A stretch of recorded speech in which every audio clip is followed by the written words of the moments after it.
Sejak peluit babak pertama ditiup, SMA Negeri 8 Palembang langsung mencetak gol lewat titik kick-off. Melihat timnya kebobolan di menit awal, membuat pelatih MAN 1 Palembang mengeluarkan strategi untuk melakukan serangan terus-menerus ke gawang lawan. Sampai peluit babak pertama ditiup, tidak ada gol yang terjadi. Skor tetap dengan keunggulan SMA Negeri 8 Palembang. Di babak kedua, tensi pertandingan mulai panas, di mana pemain SMA Negeri 8 Palembang mendapatkan kartu merah dengan melanggar pemain lawan. Berselang beberapa menit, pemain MAN 1 Palembang juga mendapatkan kartu merah karena pelanggaran keras terhadap tim lawan.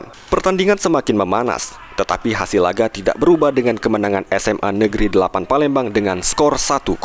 Denny, pelatih SMA Negeri 8 Palembang, mengatakan pertandingan berlangsung sangat menarik dengan tensi yang tinggi. Meski begitu, pemain SMA Negeri 8 Palembang bisa mempertahankan skor sampai menit akhir pertandingan. SMA Negeri 8 Palembang optimis bisa menjuarai turnamen ini. Tadi menegangkan ya, asli sebab menegangkan. Mano kami tadi kena kartu merah kok.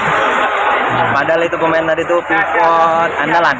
Jadi kena kartu merah, tapi alhamdulillah kami bisa menang di pertandingan hari ini.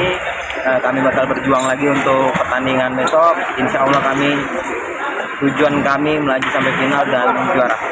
Kunci kemenangannya sendiri apa, Coach? Apa? Kunci kemenangannya? Latihan. Ya, karena kami di sekolah emang sering melakukan latihan. Latihan itu seminggu 3 kali. Ya, seminggu 3 kali, konsisten. Terus lagi kekompakan tim itu.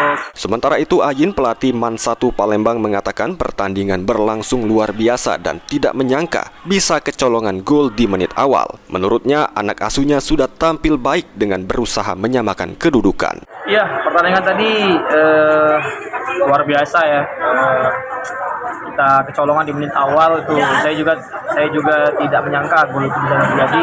Tapi anak-anak sudah berusaha keras dan untuk bisa menyamakan kedudukan, tentunya ya balik lagi kita di finishing mungkin ya harus evaluasi lagi.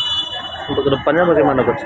Ya, untuk ke depan mungkin kita banyak belajar di 3 pertandingan sebelumnya, terutama di pertandingan terakhir ini, tentang kecolongan, bagaimana konsentrasi defense dan juga bagaimana ball possession dari anak-anak serta finishing. Ridho Ilahi, PAL TV.